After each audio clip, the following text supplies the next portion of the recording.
Maja John Madden from the natural space in Moctezuma. This is not a formal park. It's just a place that was too rugged to build. Praise God. It's a gift to the whole Moctezuma colonia and to me. That's me over there on there. Hi. I promised in a short I just did about Barack Obama's speech yesterday in Chicago, our casa. I grew up there, he grew up there. I actually worked for his Senate campaign before he ever went to the Congress, knocking on doors in Chicagoland. See that building back there? Look how steep this neighborhood is. I walked by that yesterday. Incredibly steep, maybe a 30 or 40 degree angle to walk up there. And, well, let's zoom in again. My best friends here are Mario and Rubiel, and they have a little pop-up restaurant in that tent there that they set up 3 nights a week, and Saturday and Sunday, pretty much all day, from something like 9 o'clock till 5. And they are amazing people, and in the course of not quite 5 weeks here, they become like astonishing friends to me. And this fellow's choosing to take the path up to the barrio. I am going to get to Barack Obama's speech, but I'm setting the stage. Up here is the school. There's a big primary school here. And then over there is El Jardín de los Niños daycare. And just on the other side of that is my car, because that's where I spent the night last night. That's all solidly middle class on the other side of Francisco Villa Calle there. Buenos dias, señor. Yes, líder. Hola. I chose not to videotape him. Yeah, so I've spent a lot of my nights over in the really very middle class neighborhood over there. And then I keep coming back to the barrio up here, which is a honeycomb of maybe 100 homes set on the side of the hill. People living poor in concrete apartments, but living well, happy, good family people. A lot of laughter in that neighborhood. People taking good care of their yards. But this is the natural space, and everywhere I go, I seek out where I can be with nature. So, Barack Obama. It's a time, I know, when we're preoccupied with lots.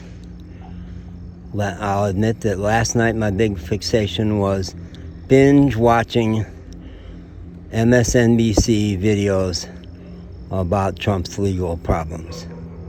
And my own personal theory, I haven't heard anybody else say this, but I'm really feeling it, that he will choose not to go to prison, but to go on to whatever his next incarnation is. He doesn't seem like a guy with enough courage to do that, but he also doesn't have the courage to go to prison. And he would put everybody out of our misery, put the whole country out of our misery. Instead of rioting, his amigos all through the U.S. would just be scratching their heads like, what the hell just happened to us that we followed a bozo who's going to kill himself and stop being our leader? So we'll see. So that was my first preoccupation last night.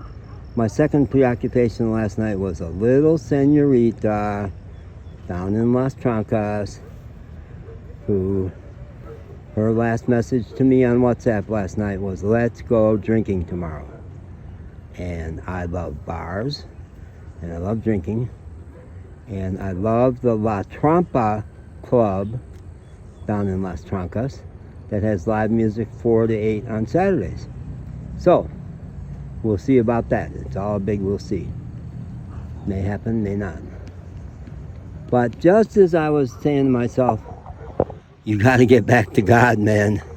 You cannot be fixated, however adorable she is, and however much it drives you crazy when she calls you baby and grabs your butt and holds your hand walking through the store.